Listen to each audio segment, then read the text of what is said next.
$100 million or $90 million, which would you choose? Simple math says the answer is obvious, 100 million. But LeBron James chose 90 million in 2003. Why? Because Nike offered 10 million less but gave him something else. Equity, and that equity is worth over $500 million today. How did LeBron make this decision at 18 years old? Who advised him? And most importantly, what would have happened if he chose Adidas? Would there be a Jordan brand if Michael Jordan wasn't with Nike? Would Kobe's career have been different if he signed with Adidas? LeBron's decision didn't just change his career, it changed the entire sneaker industry. And this story tells the behind the scenes of that decision. May 23, 2003. New York City. NBA Draft Lottery. The Cleveland Cavaliers won the #1 pick. Everyone knew who they'd select. LeBron James. The 18-year-old phenom from Akron, Ohio. The chosen one. But before LeBron could even think about the NBA, he had a bigger decision to make. A decision that would define his financial future forever. Sneaker deal. 3 companies were in the running. Nike, Adidas and Reebok. All 3 wanted LeBron, desperately, because whoever signed him would dominate the basketball shoe market for the next 2 decades. This was the highest stakes recruiting war in sports business history, and LeBron James, an 18-year-old kid who grew up with holes in his shoes, had to choose. But here's what nobody tells you about that decision. It wasn't just about money, it was about legacy, about equity, about building something bigger than basketball. And the person who helped LeBron understand that wasn't a business mogul or a financial advisor, it was his mom, Gloria James, a woman who never finished college, who struggled her entire life, but who had one superpower: she could see through bullshit.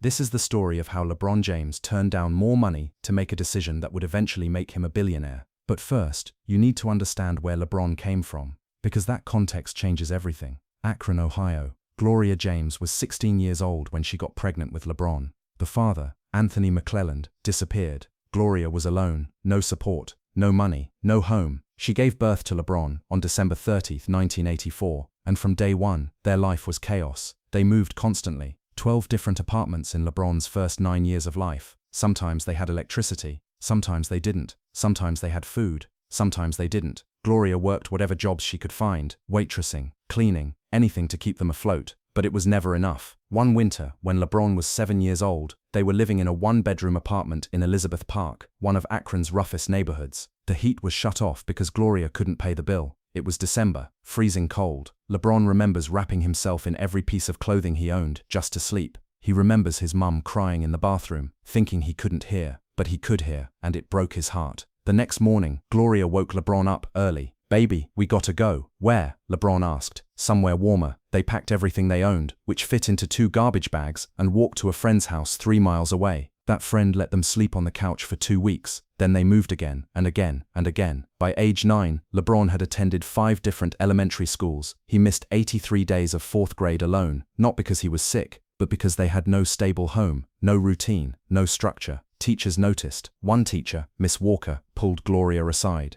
"Mrs. James, LeBron is a bright kid, but he can't succeed like this. He needs stability." Gloria knew, but what could she do? She was doing everything she could. Then, in 1993, something changed. A youth football coach named Bruce Kelker met LeBron at a community center, saw his athleticism, saw his potential, and offered something that changed everything. "Gloria," Bruce said, "I know things are tough. If you want, LeBron can stay with my family during the week, go to school from our house. You can see him on weekends." Gloria's first instinct was no. She'd never been apart from her son. He was all she had. But she also knew this might be LeBron's only chance at a stable life. So she said yes. LeBron moved in with the Kelker family. For the first time in his life, he had his own bed, his own room, consistent meals, a routine, and he thrived. He started playing organized basketball, discovered he was really, really good, started winning games, getting attention. But every weekend, he'd go back to Gloria, and every weekend, he'd see her still struggling, still working multiple jobs, still barely getting by. And LeBron would promise her, "Mum, one day, I'm gonna make it, and when I do, you'll never have to work again." Gloria would smile, tears in her eyes. "Baby, I know you will. I believe in you." That belief, that unwavering faith, became the foundation of everything LeBron would accomplish. Because LeBron didn't just want to be rich, he wanted to repay the woman who gave up everything for him. And that desperation to provide shaped how he approached every decision, including the biggest one, the sneaker deal. LeBron remembers nights when his mom would tuck him in and say, "Baby, I'm sorry, I'm trying, I promise I'm trying." And LeBron, even at 7 years old, would say, "I know, Mum, it's okay, one day I'm gonna take care of you." That promise shaped everything LeBron would do, every decision, every sacrifice, every choice, because LeBron didn't just want to be rich, he wanted to make sure his mom never struggled again. And that mindset, that desperation to provide, made him approach the sneaker deal differently than anyone expected. Fast forward to 2002, LeBron is 17, senior year at St. Vincent St. Mary High School in Akron. He's already a national sensation. ESPN broadcasts his games on national television. Sports Illustrated puts him on the cover with the headline, "The Chosen One." But here's what most people don't know. LeBron was terrified of that attention. He remembers the day the Sports Illustrated issue came out, December 2001. He was 17 years old, his face on the cover of the most famous sports magazine in America. His teammates were celebrating, "Bro, you're famous." But LeBron felt sick, because he knew this level of attention came with massive pressure, and if he failed, the whole world would watch. That night he called his mum. "Mum, what if I'm not as good as they think I am? What if I let everyone down?" Gloria's response, "Baby, you've been proving people wrong your whole life. Don't stop now. Just be yourself. That's all you can do." Simple advice, but it grounded him. Meanwhile, sneaker companies were already circling. Scouts from Nike, Adidas, and Reebok showed up at his games, not just watching the game, watching him, evaluating his marketability, his global appeal, his potential. LeBron was still in high school, still living with Gloria in a small apartment, still wearing hand-me-down shoes most of the time. But these companies were already planning to offer him tens of millions of dollars. It was surreal. One day after practice, a man in a Nike polo approached LeBron. "Hey LeBron, I'm from Nike. Can we talk sometime?" LeBron, nervous, said,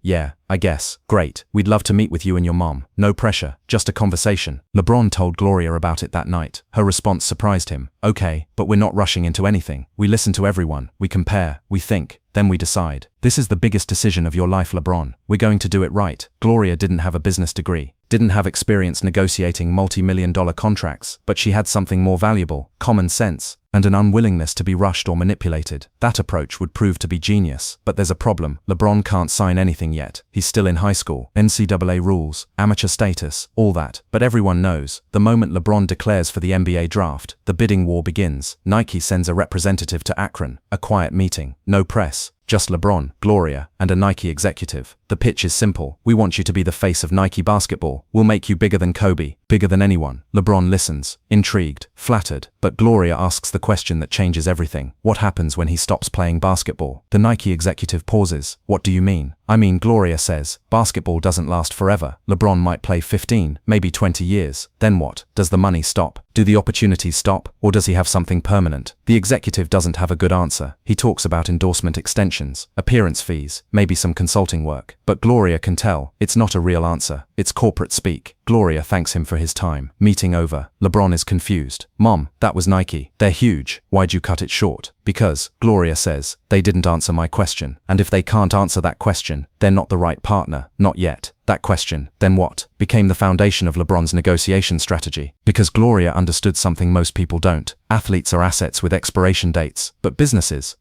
last forever. If LeBron could become a business, not just a player, he'd be set for life. But how do you turn an 18-year-old basketball player into a business? Answer: equity. Gloria didn't know that word yet, but she understood the concept. Ownership, a piece of the company, something that grows even after LeBron stops playing, and she was determined to find a company that understood that too. Wait, there's more to this story. Spring 2003. LeBron is preparing for the NBA draft. He's the consensus #1 pick. Everyone knows it. The hype is at an all-time high. But the sneaker deal is still up in the air, and the pressure is mounting. Adidas makes their move first, and they go big. They fly LeBron and Gloria to Germany. Not commercial, private jet. First-class treatment from the moment they land. LeBron had never been on a private jet before, had never left the United States. And here he was, flying to Europe to meet with one of the biggest companies in the world. It was overwhelming. They arrive at Adidas headquarters in Herzogenaurach, Germany. The building is massive, state-of-the-art, impressive. An executive greets them. "LeBron, Gloria, welcome. We're so excited to have you here." They're given a full tour. Design labs, manufacturing facilities, athlete lounges, everything. Then comes the pitch. They're brought into a conference room, 20 Adidas executives, a massive screen, a presentation prepared specifically for LeBron. The CEO stands up. "LeBron, we don't just want to sign you. We want to build Adidas around you. You won't just be an athlete. You'll be the face of our entire basketball division. Global campaigns, signature shoes, apparel lines. We're going all in." LeBron is impressed. This is serious. They've put thought into this. Then comes the number. "We're prepared to offer you $100 million over 7 years. The room goes silent. LeBron's eyes go wide. kid. He's 18, never had more than a few $100s in his pocket at once, and now someone's offering him 100 million. He looks at Gloria. She's stone-faced, calm. That's a generous offer, Gloria says. What about equity? The Adidas CEO looks confused. Equity? Yes. Does LeBron get ownership in the company, or in his own product line? The CEO shifts uncomfortably. Well, this is an endorsement deal. LeBron gets paid to wear our products and promote our brand. That's industry standard. So no equity. Gloria presses. Correct, no equity. But $100 million is more than any rookie has ever been offered. Gloria nods, writes something down in a small notebook she brought. We'll think about it and get back to you. The Adidas team is surprised. They expected LeBron to sign immediately, or at least negotiate upward from 100 million. But walking away, that wasn't expected. After the meeting, back at the hotel, LeBron is buzzing with excitement. Mum, that's $100 million. We'd be set for life. We could buy a house. You'd never have to work again. Gloria sits on the bed, looks at her son. LeBron, listen to me. 100 million sounds like a lot, and it is, but you're going to make way more than that in your NBA career. Your rookie contract alone will be tens of millions. This endorsement deal isn't about the first contract. It's about what comes after. What do you mean? I mean, Gloria says carefully, if you take 100 million from Adidas, you get paid for 7 years. Then what? You renegotiate. Maybe they give you another contract. Maybe they don't. But you're always dependent on them. You're always an employee. Isn't that how it works? For most people, yes. But you're not most people, LeBron. You're special. You're once in a generation. And companies know that. So we need to find a company that will treat you like a partner, not just an employee. You think Nike will do that? I don't know yet, Gloria admits. But we're going to find out. LeBron trusts his mum completely. If she says wait, he waits. But the pressure is building, because the offers keep coming. Next up, Reebok. And they came in hot. Reebok was desperate. They'd lost significant market share to Nike and Adidas over the past decade. They'd missed out on Kobe Bryant, missed on Kevin Garnett, missed on Tim Duncan. They couldn't afford to miss on LeBron. Their strategy: outbid everyone, make an offer so big that LeBron couldn't say no. May 2003, Reebok flies LeBron and Gloria to their headquarters in Massachusetts. Another private jet, another luxurious experience. But this time, the pitch is different, more aggressive, more desperate. The Reebok CEO doesn't waste time. LeBron, we're going to cut to the chase. We know Adidas offered you 100 million. We know Nike is preparing an offer. So here's ours, $115 million over 10 years. LeBron nearly falls out of his chair. 115 million. That's 15 million more than Adidas. That's the biggest rookie endorsement deal in history. More than anyone. More than Jordan ever got as a rookie. More than anyone. The CEO continues. We'll build an entire campaign around you. Reebok, the LeBron era. We'll make you the centerpiece of our global marketing. You'll be bigger than Allen Iverson. Bigger than anyone we've ever worked with. It's an incredible offer. Overwhelming even. LeBron looks at Gloria. She's taking notes, face neutral. After the presentation, they're given time to discuss privately. LeBron is practically hyperventilating. Mum, 115 million. I can't even comprehend that number. Gloria nods slowly. It's a lot of money. So we should take it, right? Gloria pauses. Let me ask you something. Why do you think Reebok is offering so much? Because they want me? Yes. But why do they want you so badly? Why are they offering 15 million more than Adidas? LeBron thinks. Because they're behind? They need a star? Exactly. Gloria says, they're desperate, and when companies are desperate, they make big promises. But can they deliver? Do they have the infrastructure, the global reach, the long-term vision? I don't know, neither do I, Gloria admits. And that's the problem. This is a lot of money. But money isn't everything. We need a partner who can build your brand for decades, not just pay you for 7 or 10 years. She pauses. Plus they didn't mention equity either. LeBron sighs. So we're saying no to this too. We're not saying no, we're saying not yet. We haven't heard from Nike. And until we do, we don't make any decisions. LeBron trusts his mum. But it's hard, really hard, to say no to $115 million. They leave Reebok without signing. The Reebok executives are stunned. They offered the most money. How did they not close the deal? Because Gloria James wasn't just looking at the numbers. She was looking at the partnership, the vision, the long-term potential. And she had a feeling Nike was going to offer something different, something better. She was right. But here's what you need to understand. This wasn't easy for Gloria either. She was a single mum who'd struggled her entire life, who'd worked minimum wage jobs, who'd gone without so LeBron could have something. And now companies were offering her son 100 million, 115 million, life-changing money, generational wealth. Every instinct screamed, take it, secure the bag, don't risk losing it. But Gloria forced herself to think bigger, to be patient, to trust her gut. That discipline, that ability to delay gratification, is what separates good decision makers from great ones. Gloria was a great decision maker, even if she didn't realize it yet. Nike was playing it differently. They weren't rushing. weren't making flashy offers right away. They were being strategic, calculated, patient, because Nike knew something the others didn't. LeBron wasn't like other rookies. He was generational, once in a lifetime, the kind of athlete who could define an entire era, and Nike had done this before, with Michael Jordan. The Michael Jordan story is crucial to understanding LeBron's decision, so let's talk about it. 1984, Michael Jordan entered the NBA. Nike was a running shoe company trying to break into basketball. Adidas dominated the basketball market. Converse had Magic Johnson and Larry Bird. Nike was an underdog. Jordan actually wanted to sign with Adidas. He loved their shoes, wore them in college. It was his dream, but Adidas didn't see his potential. They offered him a standard deal, low money, no signature shoe, just another athlete in their stable. Jordan was disappointed. His agent, David Falk, pushed him to meet with Nike. Jordan almost said no, but his mum, Dolores Jordan, convinced him. Just hear them out, Michael. So he went to Nike headquarters in Beaverton, Oregon, and Nike made him an offer he couldn't refuse. $500,000 per year for 5 years, plus royalties.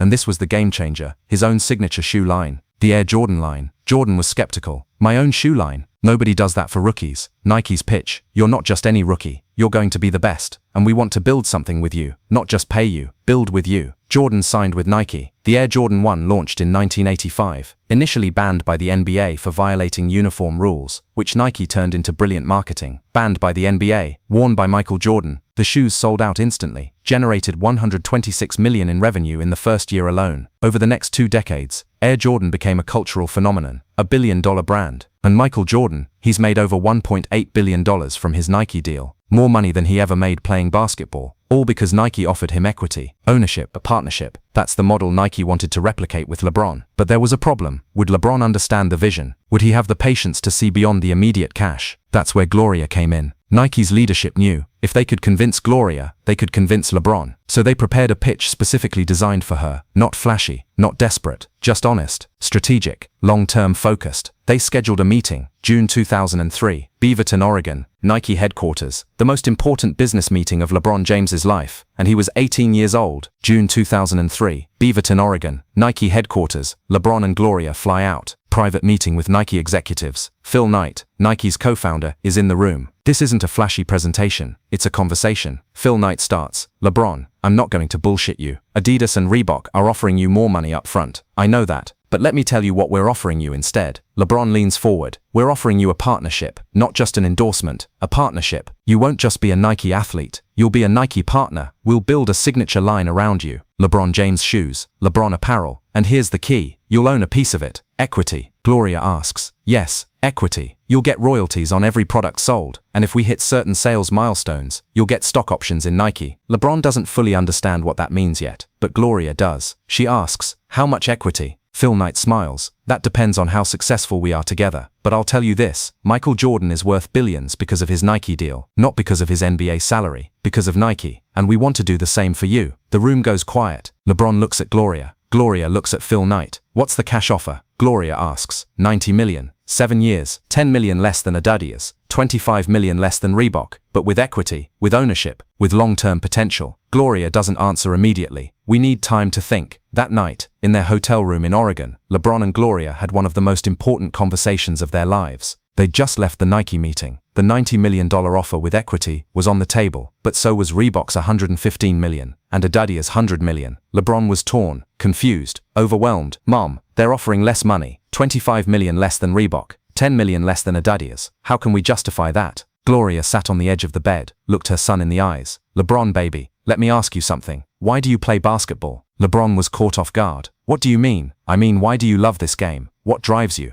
LeBron thought about it. I love competing. I love winning. I love making you proud. Gloria's eyes watered. You've already made me proud every day of your life, but now you have a chance to do something bigger than basketball. You have a chance to build something that lasts forever. I don't understand. Gloria took a breath. Okay, let me explain it like this. Reebok is offering you $115 million. That's a lot of money. If you take it, we're set. We can buy a house. I can retire. You can take care of your friends. We're good, right? But here's the thing, that $115 million, it's a salary. You work for them for 10 years. They pay you. Then it's done. You might get another contract after. You might not. But you're always an employee. You're always working for someone else. LeBron nodded, starting to understand. Nike is offering $90 million, less money up front, but they're offering something else, a piece of the company. Equity, ownership. You won't just work for Nike, you'll own part of your own brand, and every time someone buys a LeBron James shoe, you get paid, forever, even after you stop playing. She paused, letting it sink in. Think about Michael Jordan. He hasn't played basketball in 20 years, but he still makes $150 million a year from Nike. Why? Because he owns his brand. That's what Nike is offering you. Not just money, ownership.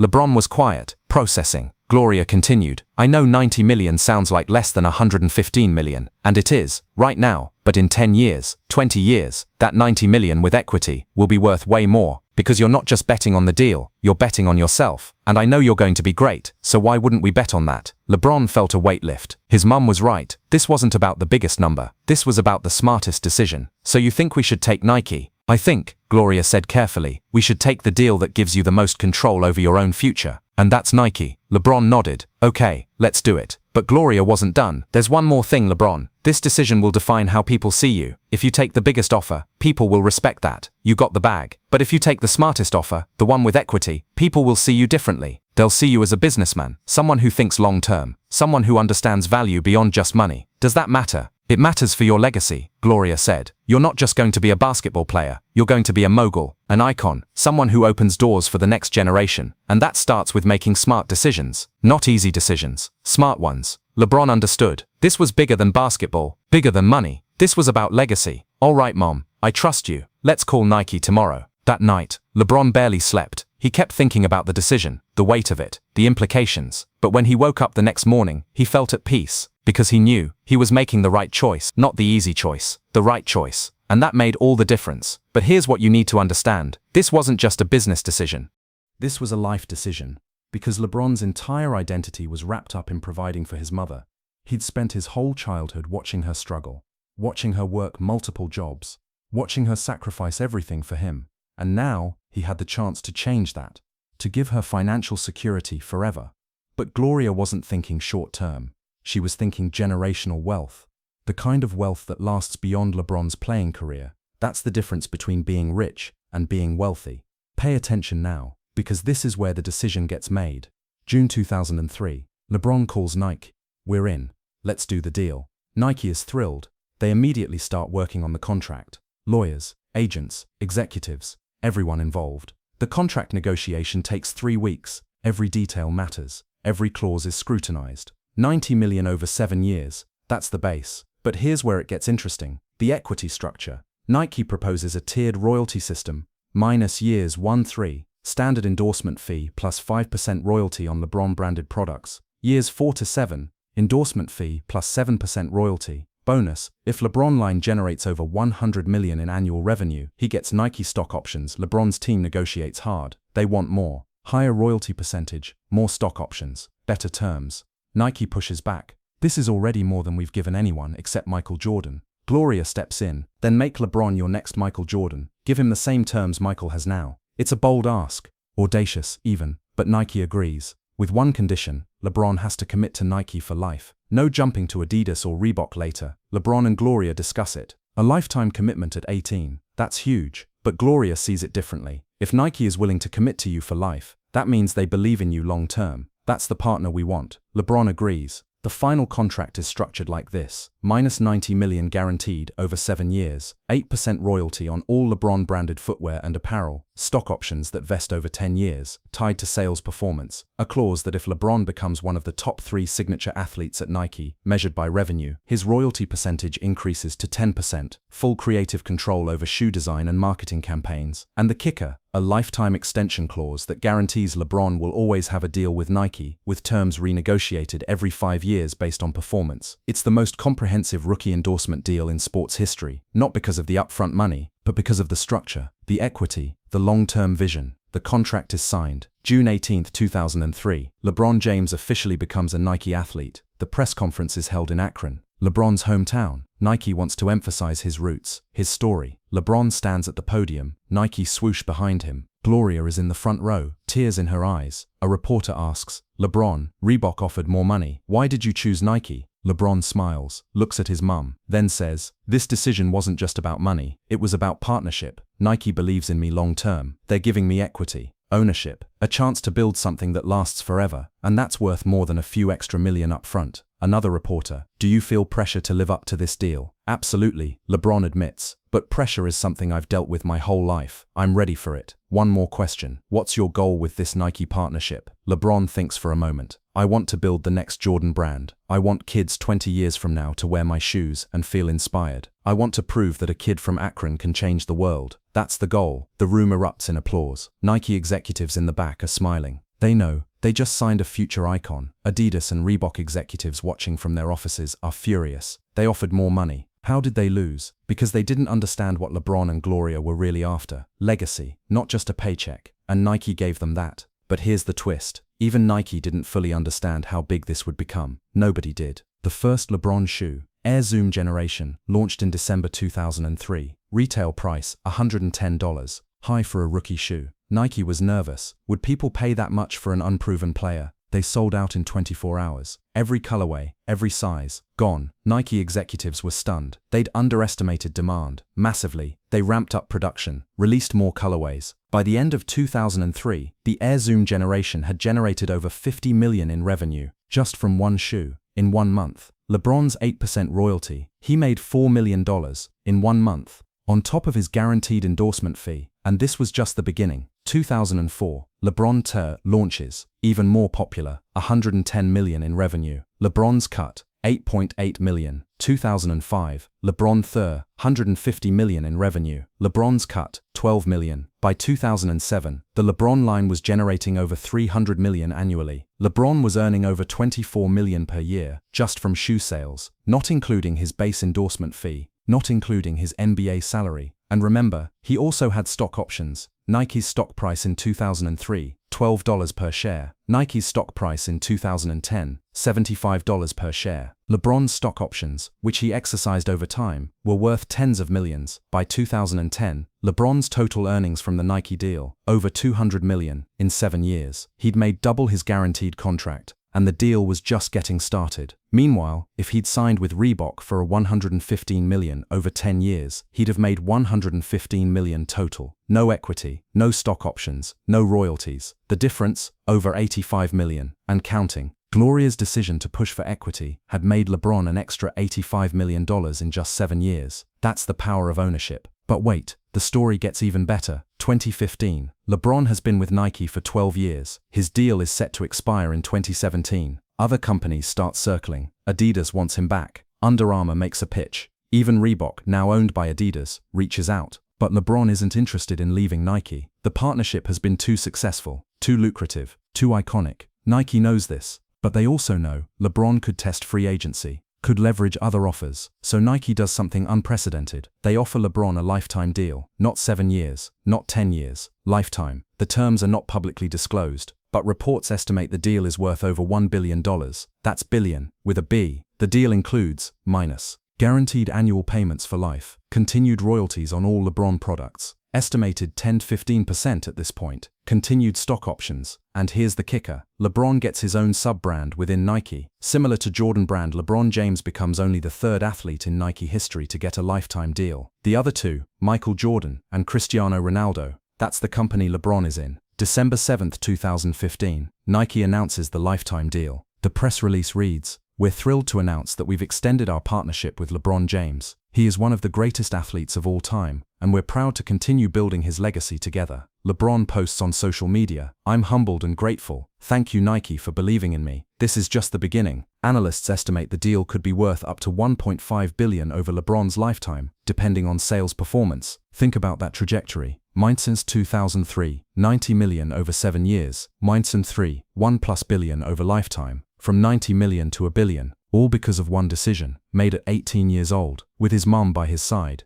If LeBron had signed with Adidas or Reebok in 2003, would he have gotten a lifetime billion-dollar deal in 2015? Unlikely, because those companies don't have the same structure, the same history of lifetime athlete partnerships, the same willingness to share ownership. Nike does, and LeBron bet on them. Best bet of his life. If LeBron had signed with Adidas for $100 million, he'd be done by now. Contract expired, no equity, no long-term income. Instead, he's a billionaire, because of one decision, made at 18 years old, with his mum by his side. But wait, there's something even more important about this story. LeBron's decision changed the entire sneaker industry. Here's how. Before LeBron, rookie endorsement deals were straightforward. Big upfront money, no equity. After LeBron, everything changed. Now, star athletes demand equity, ownership, long-term stakes. Giannis Antetokounmpo signed with Nike with an equity structure. Zion Williamson's Jordan brand deal includes royalties and ownership options. Ja Morant, Anthony Edwards, Luka Doncic, all negotiating equity clauses. LeBron didn't just make himself wealthy, he changed how athletes negotiate. And it goes beyond basketball. Naomi Osaka signed with Nike with equity. Serena Williams has ownership in her line. Cristiano Ronaldo negotiated lifetime royalties. All because LeBron proved that athletes can be more than endorsers. They can be partners, owners, business people. That's legacy. But here's the question nobody asks. What if LeBron chose Adidas? Would Adidas have given him equity? Probably not. Their corporate structure doesn't work that way. Would his career have been different? Maybe. Nike's marketing machine is unmatched. They know how to build global superstars. Would there still be a LeBron brand?